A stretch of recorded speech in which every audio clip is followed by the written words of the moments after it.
నమస్తే, welcome to doctor stock. మనం జనరల్గా ఒక గంట ఎక్కువ పని చేస్తే పని ఎక్కువైందని చెప్పేసి వర్క్ లోడ్ ఎక్కువైందని చెప్పి అలసిపోతూ ఉంటాం.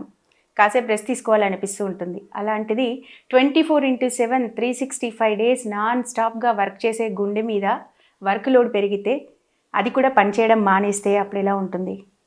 అదే హార్ట్ ఫెయిల్యూర్. మనం చేసే రకరకాల మన అలవాట్లు కావచ్చు, మనం నెగ్లెక్ట్ చేసే డిసీజెస్ కావచ్చు, చివరికి గుండె పనితీరుని దెబ్బతీసి హార్ట్ ఫెయిల్యూర్కి దారితీస్తుంది.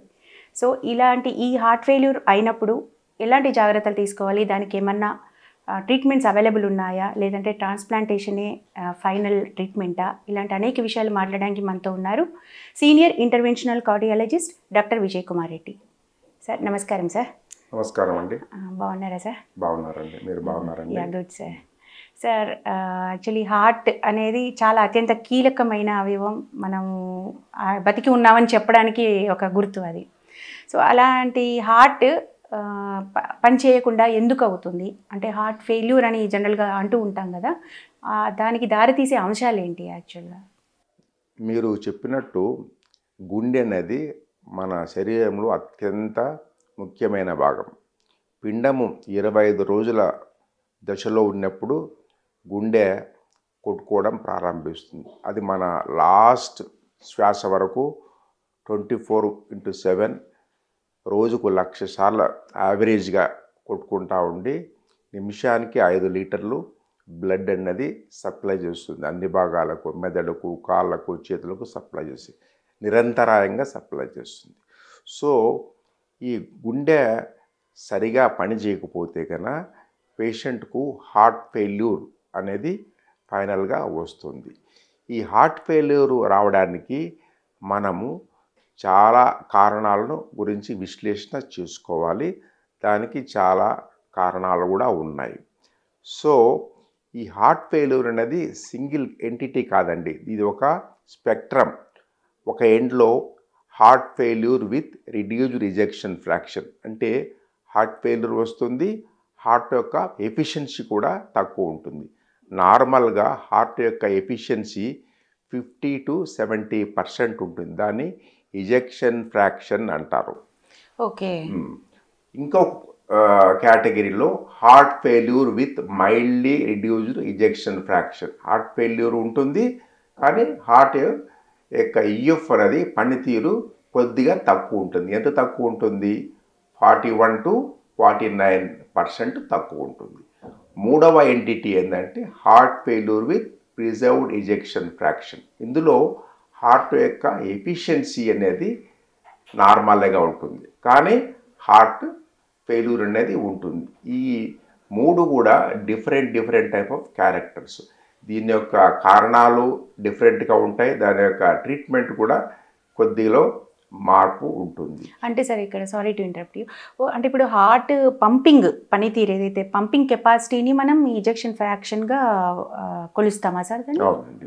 సో మెయిన్గా మనం హార్ట్ యొక్క ఎఫిషియన్సీని కొలవడానికి ejection fraction, that is the gold standard test. అది దాన్ని బట్టే యొక్క హార్ట్ ఫెయిల్యూర్ను మనం ఏదని డివైడ్ చేస్తారు.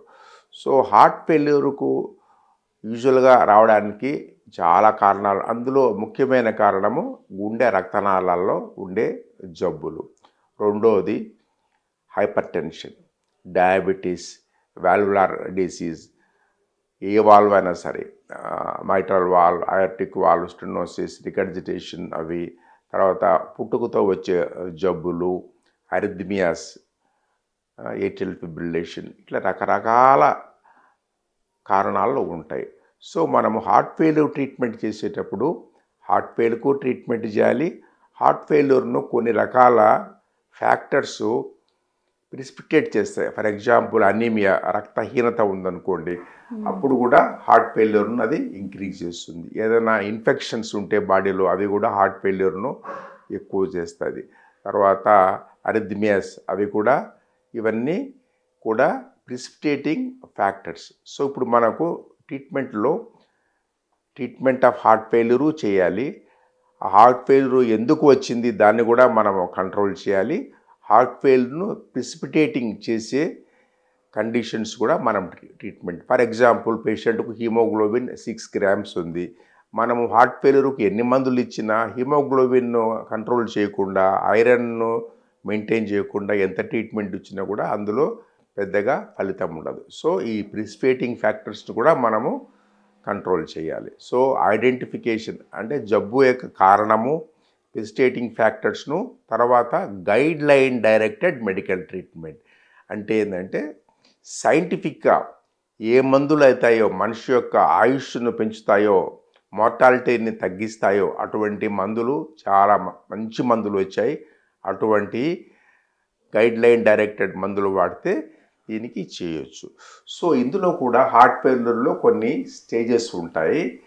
హార్ట్ ఫెయిల్యూర్ అనేది అంటే ఇక్కడ సార్ ఇప్పుడు అంటే హార్ట్ ఫెయిల్యూర్ రావడానికి గల కారణాలు అంటే గుండెకు ఎటువంటి జబ్బు ఉన్నా కూడా దాన్ని నెగ్లెక్ట్ చేస్తే అది చివరికి హార్ట్ ఫెయిల్యూర్కి దారి తీయచ్చు. అవును, అది ఎండ్ స్టేజ్ ఏ జబ్బు అయినా సరే గుండెకు సంబంధించింది అది హార్ట్ ఫెయిల్యూర్గా మారుతుంది. మరి సార్ ఇప్పుడు హార్ట్ ఫెయిల్యూర్ దాకా వెళ్తుంది అంటే ఈ జబ్బు అండర్లైన్ కాజ్ అంటే గుండెకుండే జబ్బే కదా. అంటే అది ఉంది హార్ట్ ఫెయిల్యూర్ దాకా పోకుండానే మనం ముందుగానే ఏ సిమ్టమ్స్ ద్వారా వాటిని గుర్తుపట్టచ్చు? యూజువల్గా హార్ట్ ఫెయిల్యూర్ యొక్క సిమ్టమ్స్ బ్రెత్లెస్నెస్ అండి, ఆయాసంలో కూడా ఒక స్కోరింగ్ సిస్టమ్ ఉంది, NYHA క్లాస్ అంటారు.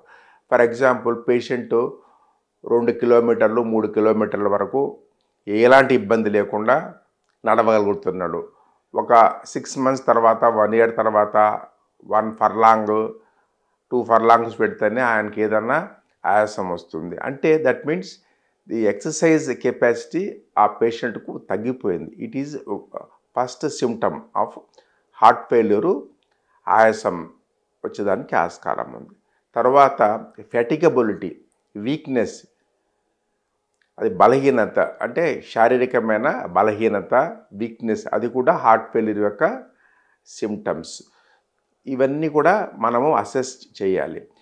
మనము ప్రైమార్డియల్ ప్రివెన్షన్ అంటారు. ఉదాహరణకు డయాబెటీస్ పేషెంట్ ఉంది, డయాబెటీస్ అనే జబ్బు డిటెక్ట్ చేస్తూనే that it self indicates patient is in heart failure, but it is preclinical stage.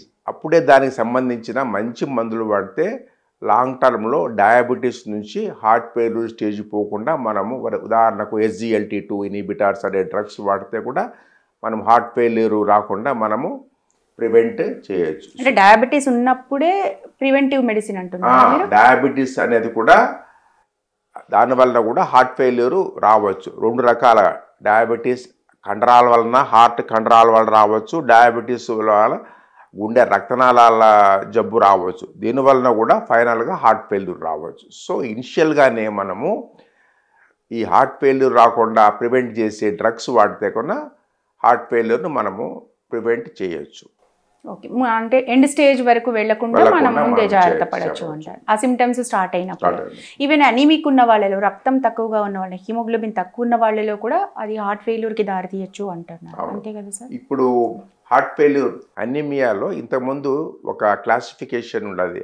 Anaemia high output heart failure, లో అవుట్పుట్ ఫెయిల్యూర్. అనీమియా ఉన్నప్పుడు ఏమవుతుందంటే గుండె యొక్క హార్ట్ రేట్ ఎక్కువ అవుతుంది. సో గుండె హార్ట్ రేట్ ఎక్కువైపోయి కార్డియాక్ అవుట్పుట్ ఎక్కువై కూడా హార్ట్ ఫెయిల్యూర్ రావచ్చు. దాన్ని హై అవుట్పుట్ హార్ట్ ఫెయిల్యూర్ అంటారు అది. సో మనం దాన్ని అనీమియాను ఎందువలన వచ్చింది ఆ కారణాన్ని కనిపెట్టి, ఏమన్నా బ్లడ్ లాస్ ఉందా కనిపెట్టి ఆ రక్తాన్ని కూడా మనము రీప్లేస్ చేయగలిగితే, అంటే బ్లడ్ ట్రాన్స్ఫ్యూషన్ ద్వారా కానీ, ఫుడ్ ద్వారా కానీ, ట్యాబ్లెట్స్ ద్వారా చేస్తే మనం హార్ట్ ఫెయిల్యూర్ను మనము అవాయిడ్ చేయొచ్చు, ట్రీట్ చేయొచ్చు. అంటే సార్ ఇప్పుడు జనరల్గా విమెన్ ఎక్కువగా అనీమిక్ ఉంటారు కదా సార్, రక్తహీనత ఎక్కువగా కనిపిస్తూ ఉంటుంది విమెన్లో. మరి మహిళల్లో హార్ట్ ఫెయిల్యూర్ అయ్యే రిస్క్ ఎక్కువగా ఉంటుందా కంపారిటివ్లీ విమెన్లో? అవునండి, యూజువల్గా because of menstrual blood loss వలన ఫీమేల్స్లో కొంచెం హిమోగ్లోబిన్ కొద్దిగా తక్కువనే ఉంటుంది. సో ఈ హార్ట్ డిసీజ్ కొన్ని విషయాల్లో మగవారిలో, లేడీస్లో కూడా కొంచెం డిఫరెంట్గా బిహేవ్ చేస్తుంది. సో హార్ట్ ఫెయిల్యూర్ అనేది లేడీస్లో కొంచెము ఎక్కువగానే ఉంటుంది, ఎందుకంటే వాళ్ళకు కొద్దిగా హిమోగ్లోబిన్ తక్కువ ఉండడం వలన. జనరల్గా ఏ ఏజ్ వరకు హార్ట్ ఫెయిల్యూర్ మనం చూస్తూ ఉంటాం సార్? అంటే మీ పేషెంట్లలో కూడా ఎక్కువ ఏ ఏజ్ గ్రూప్ వాళ్ళలో ఎక్కువగా హార్ట్ ఫెయిల్యూర్ పేషెంట్స్ ఉన్నారు? హార్ట్ ఫెయిల్యూర్ అనేది ఏ ఏజ్లోనే రావచ్చు. యూజువల్గా చిన్నపిల్లలు అయితే అది పుట్టుకతో వచ్చిన జబ్బుల వలన వస్తుంది. ఇంకా అడల్ట్స్లో అయితే రకరకాల కారణాలు, ఈ valvular disease, coronary artery disease, గుండె రక్తనాళాల జబ్బులు, తర్వాత ఈ ఆల్కహాల్ ఎక్కువ తాగే వాళ్ళు కార్డియోమయోపతి, ఇవన్నీ కూడా వచ్చేదానికి ఆస్కారం ఉందన్నమాట. సో ఏజ్ గ్రూప్ అయినా కూడా దీనికి ఎక్సెప్షన్ లేదు. బట్ ఏజ్ని బట్టి కూడా ఆ గుండె వైఫల్యం దానికి కారణాలు మారుతూ ఉంటాయి. ఉదాహరణకు యూజువల్గా ఓల్డ్ ఏజ్లో ఎల్డర్లీ పీపుల్లో గుండె రక్తనాళాలకు సంబంధించిన జబ్బులు ఉంటాయి. గుండెలో హోల్స్ ఉండవు, ఎందుకంటే గుండెలో హోల్స్ ఉంటే అంత ఏజ్ వరకు వాళ్ళు బ్రతకరు. కాబట్టి యూజువల్గా వేరే కారణాలు ఉంటాయి, బీపీ, షుగరు, ఇటువంటి జబ్బుల వలన అట్లా వస్తుంది జనరల్గా. జనరల్. కానీ ఇలాంటి వాళ్ళలో అయితే, పెద్ద వాళ్ళలో హార్ట్ ఫెయిల్యూర్ అంటే దానికి కారణం ఇలాంటివే, ఇంకా non communicable lifestyle diseases, heart రిలేటెడ్వి. చిన్న వాళ్ళలో కనుక అయితే కనుక ఈ కంజెనిటల్గా వచ్చే హార్ట్ డిసీజెస్. ఇప్పుడు సార్ మామూలుగా అయితే మీరు అన్నట్టు పెద్దవాళ్ళు అంటే బీపీఓ, డయాబెటీసో వచ్చి దాని నుంచి కార్డియోమయోపతి వచ్చి దాని నుంచి గుండె దెబ్బతిని హార్ట్ ఫెయిల్యూర్కి దారితీసరికి అట్లీస్ట్ 50 years అన్నా అవ్వాలి కదా సార్. బట్ కొంతమందిలో 20sలోనే కూడా హార్ట్ ఫెయిల్యూర్ పేషెంట్స్ ఉన్నారు, హార్ట్ ఫెయిల్యూర్ అయిపోయింది అని చూస్తున్నాం కదా. వాళ్ళలో అయితే ఇటు కంజెనిటల్ అనడానికి లేదు, మరి ఏం కారణం అయి ఉండొచ్చు వాళ్ళలో? యూజువల్గా ఏంటంటే మన ఇండియన్స్ను మనం ఏమంటారంటే సౌత్ ఏషియన్ రేస్ అంటారు. సో ఈ సౌత్ ఏషియన్ రేసు మనకు గుండె జబ్బులు వచ్చే అవకాశం ఎక్కువ. ఎందుకంటే మన జెనెటిక్ మేకప్, మన బ్లడ్లో ఉండే స్మాల్ డెన్స్ ఎల్డిఎల్ కొలెస్ట్రాల్ ఎక్కువ ఉంటుంది, మంచి కొలెస్ట్రాల్ హెచ్డిఎల్ తక్కువ ఉంటుంది, ట్రైగ్లిజరైడ్స్ ఎక్కువ ఉంటాయి. సో అమెరికా, ఇంగ్లాండ్ దాంటి పాశ్చాత్య దేశాలతో పోల్చి చూస్తే మన ఇండియాలో హార్ట్ జబ్బులు ఒక దశాబ్దం అర్లీగా వస్తాయి. దాని యొక్క కాంప్లెక్సిటీ అండ్ కాంప్లికేషన్స్ కూడా ఎక్కువనే ఉంటాయి. So it is basically our lifestyle, our genetic backup, genetic makeup, ఇవన్నీ కూడా కారణాలు. ఉదాహరణకు Indians who are settled in America, though they are settled in America, కానీ వాళ్ళకు కూడా అర్లీగానే గుండె జబ్బులు వస్తున్నాయి. ఎందుకంటే వాళ్ళ ఈ లిపిడ్ ప్రొఫైల్ అవన్నీ అబ్నార్మాలిటీస్, బ్లడ్, జెనెటిక్ మేకప్ ఇవన్నీ కూడా ప్లే చేస్తాయి. సో ఇవన్నీ కూడా లైఫ్ స్టైల్ డిసీజెస్. ఎందుకు చిన్నగా వస్తుందంటే, ఇంకొకటి ఏంటంటే మనము యూజువల్గా మన అప్రోచ్ జబ్బు వచ్చిన తర్వాత ట్రీట్మెంట్ తీసుకునే అలవాటు. యూజువల్గా అట్లా కాకుండా ఒక ఏజ్ వచ్చిన తర్వాత ప్రతి ఒక్కరూ ఒక basic 7-8 test, ECG, sugar, lipid profile, echo test, ఒకటి బేసిక్ టెస్ట్లు చేసుకొని ఉంటే మనకి ఏదైనా అబ్నార్మాలిటీస్ ఉంటే మనము కనిపెట్టి దానికి ట్రీట్మెంట్ చేయొచ్చు. అంటే ఏ ఏజ్ నుంచి అంటారు సార్? ఏ ఏజ్ నుంచి అంటే ఫ్రమ్ 20 years నుంచి కూడా చెయ్యాలి. తర్వాత ఇంకోటి ఏంటంటే నేను ప్రతి ఒక్కరికి చెప్పే విషయము ఫిజికల్ యాక్టివిటీ. ఒక ఇంగ్లీష్లో షేయింగ్ ఉంది, సిట్టింగ్ ఈజ్ స్మోకింగ్ అని. అంటే ఊరిక కూర్చోంటే స్మోక్ చేసినంత చెడు జరుగుతుంది. సో రోజుకు 45 minutes exercise, walking, moderate intensity exercise కానీ అట్లా చేస్తే కన్నా గుండె జబ్బులు వచ్చే అవకాశము 32% తక్కువ ఉంటుంది. దానివల్ల కూడా హార్ట్ జబ్బులు రాకుండా మనం కాపాడవచ్చు. చాలామంది ఎక్సర్సైజ్ అనేది చేయరు. ఏమంటే మేము బిజీగా ఉన్నాము, బయట ఇప్పుడు వర్షాకాలము, చలికాలం రీజన్స్తో. సో మనము ఈవెన్ 1 రూపీ డబ్బు ఖర్చు పెట్టుకోకుండా కూడా 45 minutes ఎక్సర్సైజ్ చేయడం వలన 32% గుండె జబ్బులు రాకుండా మనము కాపాడుకోవచ్చు. అంత ఉపయోగం ఉంది. తర్వాత డైట్ యూజువల్గా ట్రాన్స్ ఫ్యాట్స్ అనేవి చాలా హానికరం. మనం ఎక్కువ రోస్ట్, ఫ్రై ఇవన్నీ ఇష్టపడతాం, ఎందుకంటే అవి బాగా టేస్టీగా ఉంటాయి, కానీ అవి గుండెకు మంచివి కాదు. దాంట్లో ట్రాన్స్ ఫ్యాట్స్ ఎక్కువ ఉంటాయి.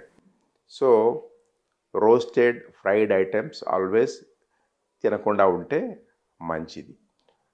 ఒకవేళ ఈవెన్ నాన్ వెజిటేరియన్ తిన్నా కూడా లీన్ మీట్, రెడ్ మీట్ లేకుండా అవి organ meet, liver, brain curry, skin of A chicken అవన్నీ కూడా అవాయిడ్ చేయాలి. తర్వాత ఎల్లో ఆఫ్ ఏ ఎగ్, ఇవన్నీ కూడా హై కొలెస్ట్రాల్ ఫుడ్స్, అవన్నీ అవాయిడ్ చేయాలి. అవును సార్, ఈ ఎగ్ విషయంలో చాలా కన్ఫ్యూజన్స్ ఉన్నాయి సార్. మీరు ఎగ్ అనగానే గుర్తొచ్చింది. మామూలుగా పిల్లలకేమో కంపల్సరీ టోటల్ ఎగ్ పెట్టాలి అని చెప్తారు. బట్ ఎల్లో పచ్చసొన తింటే కనుక కొలెస్ట్రాల్ ఎక్కువ ఉంటుంది, అది తినకూడదని మీరు కార్డియాలజిస్టులు చెప్తారు. బట్ జనరల్గా న్యూట్రిషనిస్టులు ఏమంటారు, ఇది కూడా తినాలి, పిల్లలకి ఎస్పెషల్లీ ప్రోటీన్స్ అందులోనే ఉంటాయి, పెట్టాలి అంటారు. ఇది ఎట్లా సార్, ఎలా తీసుకోవాలి? చిన్నపిల్లలకు హోల్ ఎగ్ ఈజ్ రికమెండెడ్. ఎందుకంటే దాంట్లో ఉండే కొలెస్ట్రాల్ బ్రెయిన్ డెవలప్మెంట్కు అవసరం ఉంటుంది. ఓకే, కొలెస్ట్రాల్ కూడా అవసరమే. సో కానీ అడల్ట్స్కు ఎల్లో అనేది మంచిది కాదు. ఓన్లీ ఆ white as a protein, albumin అది పెట్టాలి. బట్ ఎల్లో వద్దు. బట్ చిన్నపిల్లలకు whole egg is recommended. A age వరకు పెట్టచ్చు? ఏజ్ అప్ టు 15 years వరకు పెట్టచ్చు. ఎందుకంటే అప్పటికల్లా బ్రెయిన్ డెవలప్మెంట్ అవుతుంది. బ్రెయిన్లో మన బాడీలో ఉండే ప్రతి సెల్ కూడా it is integrated by cholesterol. So అది అవసరం. తర్వాత ఒకసారి అన్ని సెల్స్ ఫార్మ్ అయిన తర్వాత దానికి అవసరం లేదు, అది హార్మ్ఫుల్ కూడా. ఇంకా అదనం అయిపోతుంది, ఫ్యాటీ యాసిడ్స్ అవసరం ఉండదు. సో కాబట్టి పెరిగే పిల్లలకి మాత్రం ఖచ్చితంగా ఎల్లో కూడా పెట్టాలి. పెడితే బ్రెయిన్ డెవలప్మెంట్ కి మంచిది. ఇది చాలా కొత్త విషయం సార్. కొలెస్ట్రాల్ అనేది బ్రెయిన్ డెవలప్మెంట్ కి అవసరం అనేది చాలా మందికి తెలియని విషయం. సో పిల్లలకి మస్ట్, కానీ పెద్దవాళ్ళు తినకూడదు. సో ఇంకా డైట్లో సార్, ఇంకా అదే మామూలుగా ఫ్రూట్స్, వెజిటబుల్స్. ఇప్పుడు నాన్ డయాబెటిక్ పేషెంట్స్, షుగర్ లేని వ్యక్తులు ఫైబర్ ఫ్రూట్స్లో చాలా మటుకు ఫైబర్ ఉంటుంది. ఫైబర్ డైట్ తీసుకుంటే కనుక జామకాయలు, అరటిపళ్ళు, any fruit is a mixture of vegetable product and fibre అనేది చాలా అవసరం ఈ కాన్స్టిపేషన్. అది ఒకటి. రెండో విషయం ఏదంటే ఈ సాల్ట్, 3 వైట్స్ అండి, రైస్, సాల్ట్, షుగర్ అన్నీ వైట్గా ఉంటాయి. సో ఈ హార్ట్ ఫెయిల్యూరు, ఎస్పెషలీ ఈ heart disease, coronary heart disease ఉండే వాళ్ళకు అండ్ డయాబెటీస్ ఉండే వాళ్ళకు రైస్ తక్కువ చేయాలి, సాల్ట్ తక్కువ చేయాలి, ప్లస్ షుగర్ కూడా తక్కువ చేయాలి. యూజువల్గా మనకు WHO రికమెండేషన్ ప్రకారము రోజుకు 5 grams ఆఫ్ సాల్ట్ తీసుకోవాలి, అంతకన్నా ఎక్కువ తీసుకోకూడదు. కానీ మన ఇండియన్ సెటప్, ఎస్పెషలీ మన స్టేట్స్లో మనకు ఈ పికిల్స్ అనేది చాలా అలవాటు. Pickles is a high salt foods, they are not advisable. So any stored food దాంట్లో ఎక్కువ సాల్ట్ ఉంటుంది, అవి తీసుకోవాలి. తర్వాత ఇంకోటి ఏంటంటే ఆకుకూరలు కూడా దాంట్లో ఐరన్ బాగుంటుంది. ఐరన్ అనేది చాలా అవసరము. అన్నిటికన్నా best source of iron is green leafy vegetables.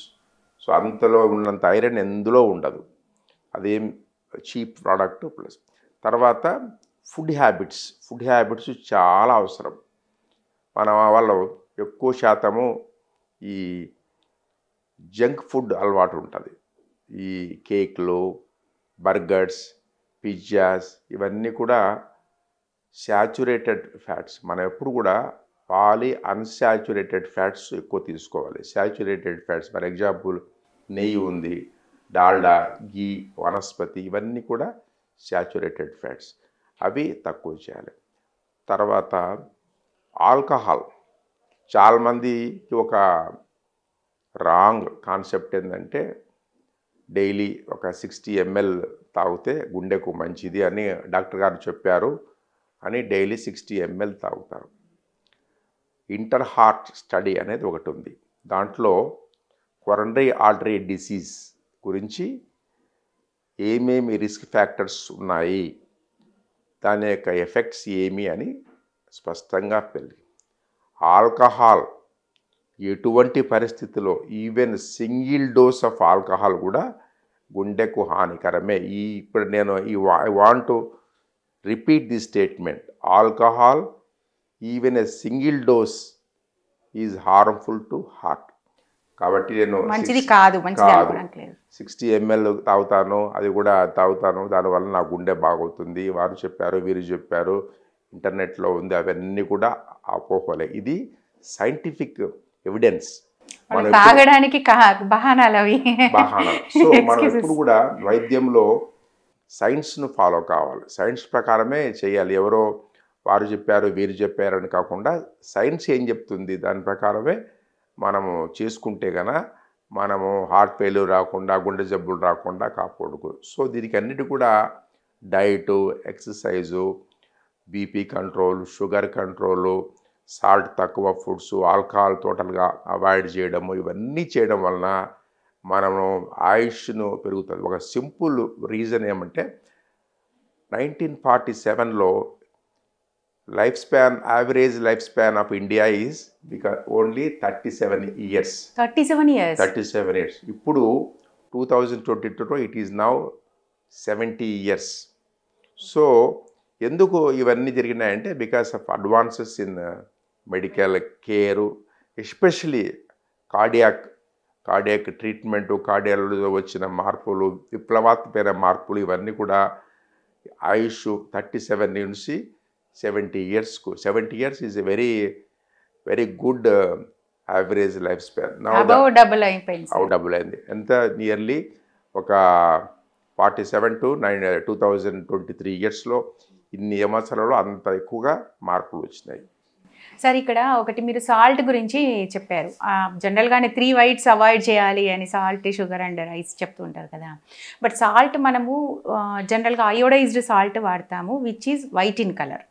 ఇప్పుడు ఓకే పింక్ సాల్ట్ అని, మన రాక్ సాల్ట్ అని, ఇలా రకరకాలుగా ఇప్పుడు వైట్ వాడకూడదని వాడుతున్నాము. ఓకే, మరి దాంట్లో అయోడిన్ ఫోర్టిఫైడ్ ఉండదు కదా, దానివల్ల వేరే థైరాయిడ్ లాంటి ప్రాబ్లమ్స్. యూజువల్గా ఏంటంటే ఇండియాలో థైరాయిడ్ ప్రాబ్లం చాలా ఎక్కువ దానివల్ల. ఎందుకంటే అయోడిన్ డెఫిషియన్సీ. అందుకే ప్రతి ఒక్కరికి కూడా అయోడైజ్డ్ సాల్టే రికమెండ్ చేస్తారు.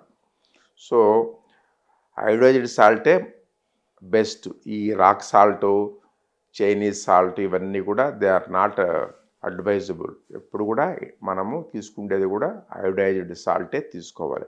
అట్లా అని సాల్ట్ టోటల్గా కూడా మనము బంద్ చేయకూడదు. రికమెండెడ్ డోస్ అయితే తీసుకోవాలి. ఎందుకు తీసుకోవాలంటే సాల్ట్ యూరిన్లో పోతుంది, మన స్వెట్ ద్వారా కూడా లాట్ ఆఫ్ సాల్ట్ లాస్ ఉంది. సో వీ హ్యావ్ టు దాన్ని మనం రీప్లేస్ చేయాలి. సో అన్నంలో, కూరల్లో, పప్పుల్లో అవన్నీ వాట్ ఎవర్ సాల్ట్ మనం వాడుతున్నామో అవన్నీ వాడాలి.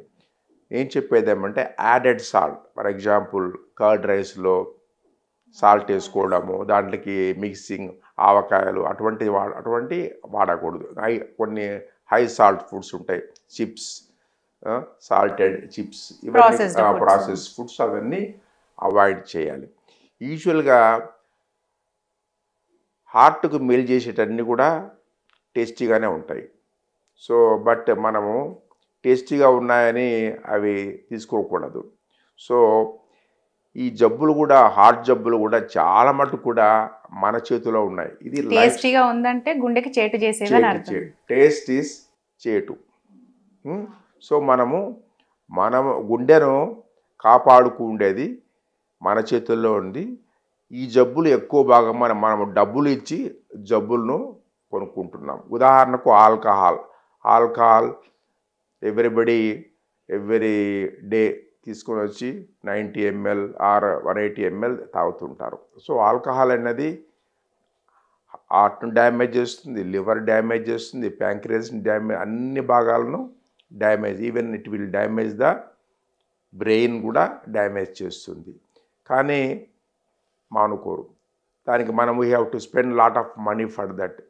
సో చాలా మటుకు ఈ లైఫ్ స్టైల్లో ఎక్సర్సైజ్కి ఏమీ డబ్బులు పెట్టుకోవాల్సిన పని లేదు, వాకింగ్కు ఏమీ డబ్బులు అవసరం లేదు, ఆల్కహాల్ మానేస్తే డబ్బులు మిగులుతాయి, స్మోకింగ్ మానేస్తే డబ్బులు మానేస్తాయి, షుగర్ కంట్రోల్ చేస్తే ఫ్యామిలీలో అందరికీ హెల్త్ బాగుంటాయి, మన ఫైనాన్సెస్ కూడా ఇబ్బంది ఉండదు, బీపీకి రెగ్యులర్గా చెకప్ చేసుకొని బీపీ మందులు కూడా వాడుకోవడము, ఇవన్నీ చేసుకోవడం వలన జబ్బులు వచ్చిన తర్వాత, ఎందుకంటే జబ్బు అడ్వాన్స్ అయిన తర్వాత దానికి చేయాల్సిన ట్రీట్మెంటు ఒకటి చాలా ఖరీదైన ట్రీట్మెంట్లు ఉంటాయి.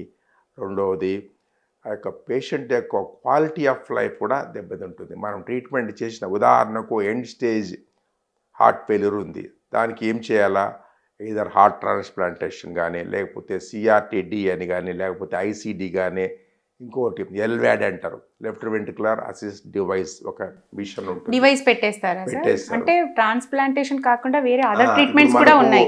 ఇక్కడ దేర్ ఆర్ 2 థింగ్స్ అండి. బ్రిడ్జ్ టు ట్రాన్స్ప్లాంటేషన్ అంటే మనకు గుండె దొరికేంత వరకు గుండెకు సేఫ్గా ఉండడానికి ఒకటి పెడతారు. ఇంకొకటి డెస్టినేషన్ థెరపీ అంటారు. ఇదే ఆయన లైఫ్ ఉండేంత వరకు ఇదే పెడతారనమాట. హార్ట్మేట్ 3 అంటారు. హార్ట్మేట్ 3 అనేది ఒక మెకానికల్ పంప్ అనమాట. అది పెట్టిన తర్వాత అది హార్ట్ లాగానే అది సపోర్ట్ చేస్తుంటుంది. అంటే ఎక్కడ పెడతారు సార్? హాస్పిటల్లో ఉండాలా వాళ్ళు? డివైస్ ఎల్వాడ్ పెట్టేటప్పుడు చాలా జాగ్రత్తలు ఉండాలి. హాస్పిటల్లో ఒక 3 వీక్స్ ఉండాలి. ముందర పేషెంట్కు ఈ ఎల్వాడ్కు ఎలిజిబుల్లా కాదా అని చూసుకోవాలి.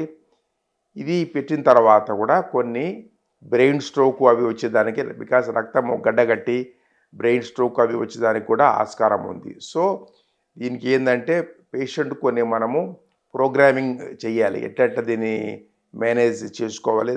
దీనికి పూర్తి ట్రైనింగ్ లాగా ఇస్తారు. ఇచ్చిన తర్వాత దాన్ని చేసుకో. యూజువల్గా ఏంటంటే మంచి ఏం కాంప్లికేషన్స్ లేకుండా ఉంటే అప్ టు 4 to 5 years వరకు కూడా ఎల్వాడ్తో చేయొచ్చు heart transplantation. That is called destination. అంటే it is an alternative to heart transplantation. తర్వాత హార్ట్ ట్రాన్స్ప్లాంటేషన్ వలన కూడా ఏంటంటే మనకు గుండె చిక్కాలి, ఈజ్ ఓన్లీ బై ఇంపార్టెంట్. తర్వాత immunosuppression, because heart is a foreign organ. So మన బాడీలో రిజెక్షన్ వస్తుంది, ఇది నా గుండె కాదు అని రిజెక్షన్. సో దానికి ఏం చేయాలి? అడెక్వేట్గా ఇమ్యూనో సప్రెషన్ చేయాలి. దానివలన చాలా ఇన్ఫెక్షన్స్ ఉంటాయి, ఆపర్చునిటీకి ఇన్ఫెక్షన్స్ అవన్నీ వస్తుంది. బ్లడ్ లెవెల్స్ ఆల్వేస్ చాలా కేర్ఫుల్ ఉండాలి. So any organ transplantation patient should be strictly జాగ్రత్తలు వహిస్తూ మంచి హాస్పిటల్ దగ్గరే ఉండి ఇవన్నీ చేసుకుంటూ ఉండాలి. సో ఇవన్నీ లేకుండా సింపుల్గా మనము ఇవన్నీ లైఫ్ స్టైల్ ఇవన్నీ చేస్తే కూడా ఈ స్టేజ్కి రాకుండా మనము కాపాడవచ్చు. నాకు తెలిసిన చాలామంది పేషెంట్స్ ఆల్కహాల్ తాగి ఎన్లార్జ్ అయిపోయి హార్ట్ ట్రాన్స్ప్లాంట్ చేసుకొని కొన్ని రోజులు బాగున్నారు, మళ్ళీ బాగున్న తర్వాత మళ్ళీ ఆల్కహాల్ స్టార్ట్ చేసి మళ్ళీ కూడా అది వచ్చేసింది. సో చేసిన తర్వాత అడ్వాన్స్డ్ స్టేజ్లో మనం లైఫ్ స్టైల్ పాటించడం వల్ల పెద్దగా ఉపయోగం ఉండదు. ముందుగానే మనము అన్నీ చేసుకుంటే కూడా చాలా వరకు ఇన్ఫెక్షన్స్ డిసీజ్ ఏమంటే it is not in our hands. For example Covid ఉంది, ఎవరో దగ్గుతారో మనకు రావచ్చు, మరి ఇది అట్లా కాదు. ఈ జబ్బులు లైఫ్ స్టైల్ మన జీవన శైలిలో మంచి అలవాట్లు లేకపోవడం, మనమే చేసుకునేవి, ఒబిసిటీ. చాలామంది వెయిట్ ఎక్కువ ఉంటారు, ఆ వెయిట్ తక్కువ చేయాలి. వెయిట్ తక్కువ చేయాలంటే ఏం చేయాలి? One is physical activity and తర్వాత లో క్యాలరీ డైట్. ఈ మధ్యకాలంలో కొన్ని వెయిట్ తగ్గించడానికి కొన్ని మంచి మందులు కూడా మార్కెట్లోకి వచ్చాయి. మందులు ఒబేసిటీ దీనికి మన కొన్ని డ్రగ్స్ వచ్చాయండి. సెమాగ్లూటైడ్ అనే ఒక డ్రగ్స్ వచ్చింది. యాక్చువల్గా అది షుగర్ సంబంధించిన మాత్ర. దానికి ఇంకొక అడ్వాంటేజ్ ఏమంటే అది వెయిట్ లాస్ కూడా చేస్తుంది. ఇందులో 2 రకాలు ఉన్నాయి, ట్యాబ్లెట్ ఉంది, ఇంజెక్షన్స్ ఉన్నాయి. ఇంజెక్షన్స్ వల్ల nearly 15 to 20 kgs weight loss జరుగుతుంది. అది వీక్లీ 1 ఇంజెక్షన్ వేసుకోవాలి. బట్ అన్ఫార్చునేట్లీ అది ఇండియాలో ఇంకా అవైలబుల్ లేదు. ఎందుకు అవైలబుల్ లేదంటే అది ఆ ఇంజెక్షన్ తయారు చేసే కంపెనీని it is not meeting the demands of the patients. America, యూరోప్లో ఇప్పుడు సప్లై చేస్తున్నారు. ఇండియాకి రావాలంటే 2026 వరకు మేము సప్లై చేయలేము ఆ ఇంజెక్షను అని వాళ్ళు చెప్తున్నారు. సో ఇండియాలో ఆ ఇంజెక్షన్ రావాలంటే ఇంకా 2 years పడుతుంది. But is a wonderful drug weight loss. Other aspect అంటే సార్ ఓన్లీ వేరే అంటే డయాబెటీస్ లాంటి డిసీజెస్ లేకుండా ఓన్లీ వెయిట్ ఎక్కువ ఉండి తగ్గాలనుకుంటే వెయిట్ లాస్ కూడా పనిచేస్తుంది. డయాబెటీస్ ఉండే వాళ్ళకు పనిచేస్తుంది, షుగర్ తగ్గిస్తుంది. షుగర్ లేని వాళ్ళు కూడా వెయిట్ లాస్కు అది బ్రహ్మాండమైన మందు.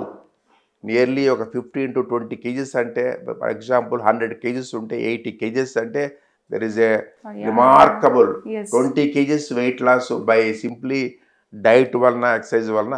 దీనివలన ఒక 5 kgs తగ్గొచ్చు, కానీ 20 kgs తగ్గరు.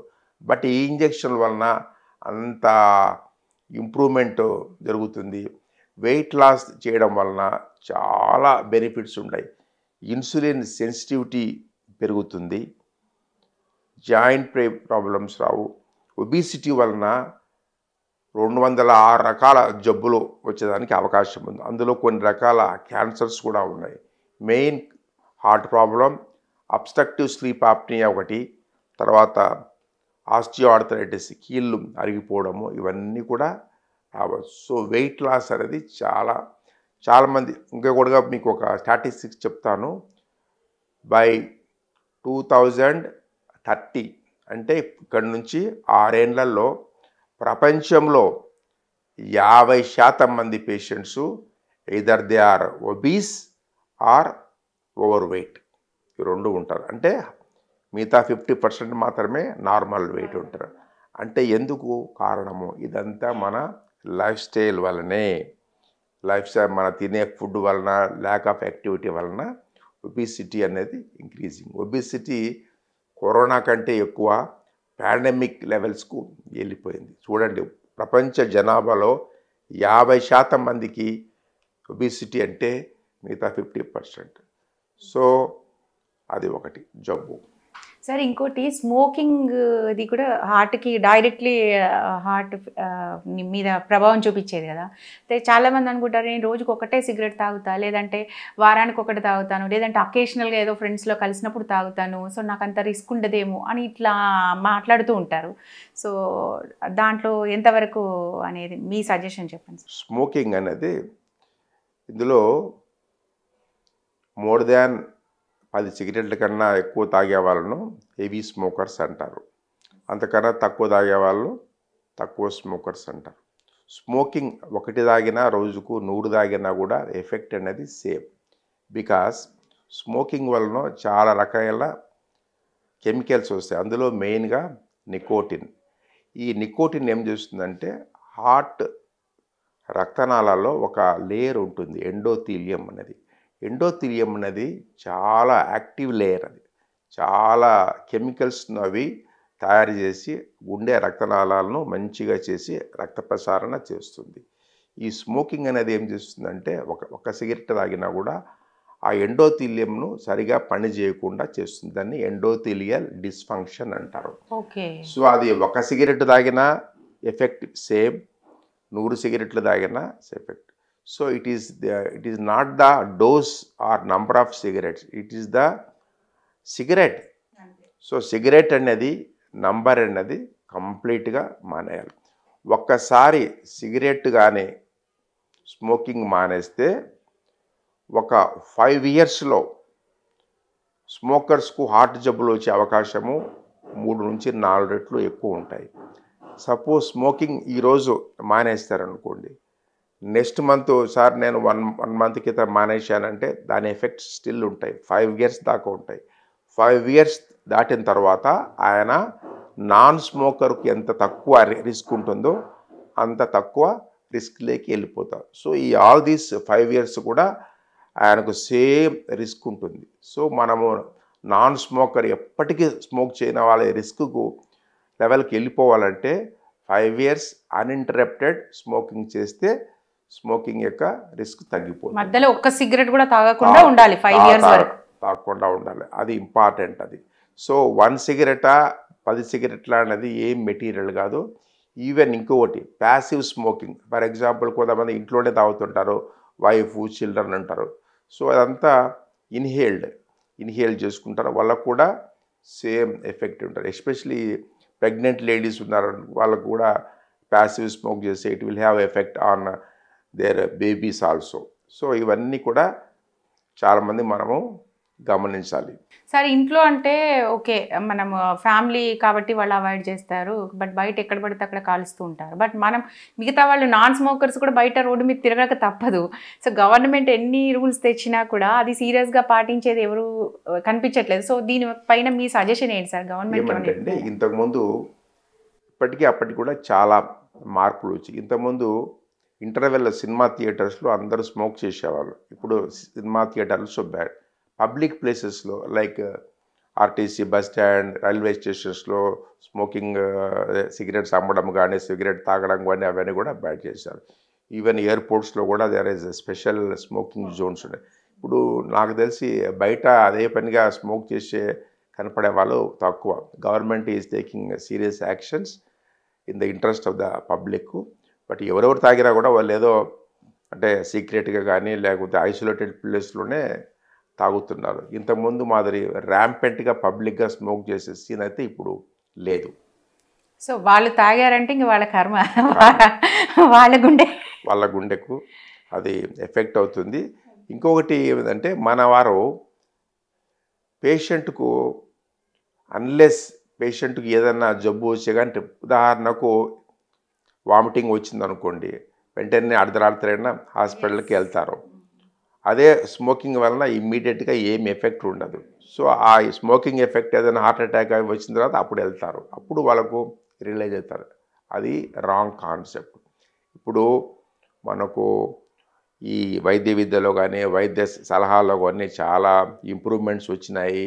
అందరికీ యాక్చువల్గా వరల్డ్ హార్ట్ డే అని ఉంటుంది. So every year world heart day రోజు మేము ఏం చేస్తామంటే పబ్లిక్ అవేర్నెస్, హార్ట్ హెల్తీ, ప్రతి సంవత్సరం ఒక థీమ్ ఉంటుంది. ఆ థీమ్ను చెప్పేసి అయ్యా మీరు వాక్ చేయండి, మీరు జంక్ ఫుడ్ తినకండి, స్మోకింగ్ మానేయండి, ఆల్కహాల్ మానేయండి అని through various organisations either through radio or TV through public meetings అవన్నీ కూడా అవేర్నెస్ చేస్తున్నాము. But despite all these things కూడా ఈ కొరనరీ ఆర్టరీ డిసీజ్ అనేది ఇండియాలో చాలా ఫాస్ట్గా increase, it has reach epidemic proportions. Young patients రీసెంట్గా కూడా మేము నిన్న ఒక 29-year-old హీజ్ ఎ స్మోకర్, ఆయన హార్ట్ అటాక్తో వచ్చాడు. Of course we did angioplasty అనుకోండి. అది అంటే మనము ఎప్పుడు కూడా మనము సంఘజీవి, we are living for not only for others, we are living for our family, for our parents, for our children. So ఆ కాన్సెప్ట్ మైండ్లో ఉంటే కన్నా మనం ఈ అలవాట్లకు దూరంగా ఉంటే జబ్బులు రాకుండా, జబ్బులు వస్తే పేషెంట్ ఒకరే కాదు ఫ్యామిలీ కూడా సఫర్ అవుతుంది. ఎందుకంటే ఫైనాన్సెస్, ఉదాహరణకి ఏదైనా అడ్వాన్స్డ్, ఉదాహరణకు నేను చెప్పాను ఎల్వాడ్ చేయాలంటే దగ్గర 70 to 80 lakhs అవుతుంది. So it is very expensive treatment. At the same time జబ్బు వచ్చిన తర్వాత ఏదో ఒక విధంగా ట్రీట్మెంట్ అయితే మనం చేసుకోవాలి కదా. సో ఇవన్నీ కూడా ఈ కార్డియాలజీలో వచ్చిన అడ్వాన్సెస్ అవన్నీ కూడా కొంచెం ఎక్స్పెన్సివే, ఎందుకంటే ఇవన్నీ రీసెర్చ్ ప్రోడక్ట్స్ కాబట్టి. సో అటువంటి స్టేజ్కి రాకుండా మనము సింపుల్గా ఈ లైఫ్ స్టైల్ చేసుకుంటే వలన చాలా మటుకు గుండె జబ్బులు మనం రాకుండా అవాయిడ్ చేయొచ్చు. ఇంకోటి కూడా చెప్తాను, డయాబెటీస్ పేషెంట్స్ ప్రతి ఒక్కరు ఇంట్లో ఒక గ్లూకోజ్ మానిటర్ పెట్టుకోవాలి. మార్నింగ్ తర్వాత డైలీ 2 times చెక్ చేసుకుంటూ ఉంటే, తర్వాత ఎవ్రీ 3 monthsకు HbA1c, ఎవ్రీ 6 monthsకు lipid profile, every year eye testing, ఇవన్నీ చేసుకుంటూ ఉంటే డయాబెటీస్ వలన వచ్చే కాంప్లికేషన్స్ కూడా మనము అవాయిడ్ చేయవచ్చు. చాలామంది మందులు వాడుతుంటారు, ఎప్పుడో సంవత్సరానికి ఒకసారి షుగర్ టెస్ట్ చేస్తారు, అందులో అబ్నార్మల్ వాల్యూస్ వస్తాయి. షుగర్ దానివల్ల ఏం ఇమ్మీడియట్ ఎఫెక్ట్స్ ఏమి ఉండవు, బట్ లాంగ్ టర్మ్లో ఇట్ కాజెస్ డ్యామేజెస్. సో ఇవన్నీ కూడా మనము మన చేతిలోనే మన గుండెను పదిలంగా చేసుకుండే అవకాశము, శక్తి మనకున్నాయి. మనము చెప్పిన సలహాలు అవన్నీ పాటిస్తే కన్నా మనము ఈ గుండె జబ్బుల యొక్క ఎపిడెమిక్ నుంచి మనము దూరంగా ఉండడానికి అవకాశం ఉంది. ఎస్ సార్, చాలా సూపర్ వండర్ఫుల్గా చెప్పారు సార్. ఇప్పటికైనా జనాలు మారి స్మోకింగ్, ఆల్కహాల్ లాంటి అలవాట్లు మానేసి మంచి ఫుడ్ తీసుకొని ఎక్సర్సైజ్ చేస్తారని ఆశిస్తూ ఇద్దాం sir. Okay, thank you sir. నమస్తే సార్.